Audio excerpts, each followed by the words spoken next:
இந்த சுதாகர் பார்த்துட்டிங்கன்னா, நம்ம பாக்கியாவ தொரத்தி தொரத்தி அடிக்கிறதுலே இருக்காங்க. ஏன்னா, இப்போ தான் ஒரு ரெஸ்டாரண்ட்ட ஏமாத்தி புடுங்குனாங்க. இதனால் ஆத்திரம் தாங்க முடியாத பாக்கியா பார்த்துட்டிங்கன்னா, சுதாகர் வீட்டுக்கே போயிட்டு ரொம்பவே வந்து சுதாகர அவமானப்படுத்திட்டு வந்துடுறாங்க. இதனால பார்த்திங்கன்னா, சுதாகர் ரொம்பவே கடுப்பாகி, ஒரு ரெஸ்டாரண்ட் புடுங்குனதுனால தானே இந்த அளவுக்கு திமிர போய் அடுத்து ஆடுறாங்க. அப்போ இன்னொரு ரெஸ்டாரண்ட்டையும் புடுங்கிட்டா, அப்போ என்ன பண்ணுவாங்கன்னு சொல்லி பார்க்கலாம் அப்படின்னு சொல்லிட்டு பார்த்திங்கன்னா, இருக்கிற இன்னொரு ரெஸ்டாரண்ட்டையும் புடுங்குறதுக்கான எல்லா முயற்சியிலும் வந்து சுதாகர் ஈடுபடுறாங்க.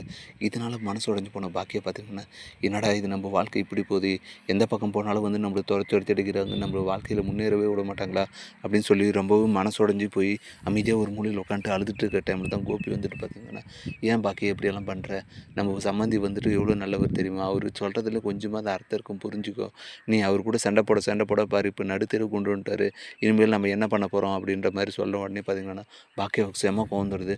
ஸோ அமைதியாக போயிருங்க, நீ உங்களால் தான் வந்து அவர் இந்த லெவலுக்கு வந்திருக்காரு, நான் தான் முதல்ல படித்து சொன்னேன் அவர் நல்லவர் கிடையாது, அவருக்கு மேலே ஏகப்பட்ட ஃப்ராட் கேஸ்கெல்லாம் இருக்குது, அப்படி இருக்கும்போது நீங்கள் தான் அவசரப்பட்டு இனியோட வாழ்க்கையை இதில் படகு வச்சிட்டீங்க, இதனால் பாரு இப்போ நான் எதுவுமே பண்ண முடியாது, கையால் ஆகாதவளாக இருக்கேன், ஏன்னா இப்போ நான் என்ன பண்ணாலுமே வந்து அது இனியோட வாழ்க்கையை பாதிக்கும், நான் இது இப்போ என்ன பண்ணிட்டோம் அப்படின்ற மாதிரி கேட்க, ஒன்றும் பண்ணாது பாக்கியா, நம்ம பொண்ணுக்காக இதை சகிச்சு தான் ஆகணும், நம்ம வேறு ஏதாவது தொழில் பண்ணலாம், இல்லை நான் சம்பாரித்து கொடுக்குறேன், நீ வீட்டை பார்த்துக்க அப்படின்ற மாதிரி சொல்ல உடனே பாக்கியா பார்த்திங்கன்னா செமக்கம் வந்துடுது, நீங்கள் யார் சார் எனக்கு சம்பாரிச்சுன்னு வந்து போடுறதுக்கு, அதுவும் இல்லாத உங்களுக்கும் இந்த வீட்டுக்கும் என்ன சம்மந்தம், நீங்கள் தான் வந்துட்டு நாங்கள்லாம் வேணான்னு சொல்லிட்டு வேறு ஒரு கல்யாணம் பண்ணிட்டு வேறு வீட்டில் தானே இருக்கீங்க, அப்படி இருக்கும்போது இப்போ என்ன திடீர்னு எங்கள் மேலே அக்கறை இருக்கிற மாதிரி வந்து பாசத்தை கொட்டுறீங்க, உங்கள் நடிப்பெல்லாம் வந்து வேறு யாருக்கிட்டேன்னு காட்டுங்க, திருப்பியும் வந்து என்னை நம்ப வச்சு கழுத்து அரிக்காதீங்க அப்படின்ற மாதிரி கோபியை பார்த்திங்கன்னா மூஞ்சில் அடித்த மாதிரி சொல்லிட்டு பாக்கியை பார்த்திங்கன்னா திருப்பியும் அழுகையை பார்த்திங்கன்னா கண்டினியூ பண்ணுறாங்க.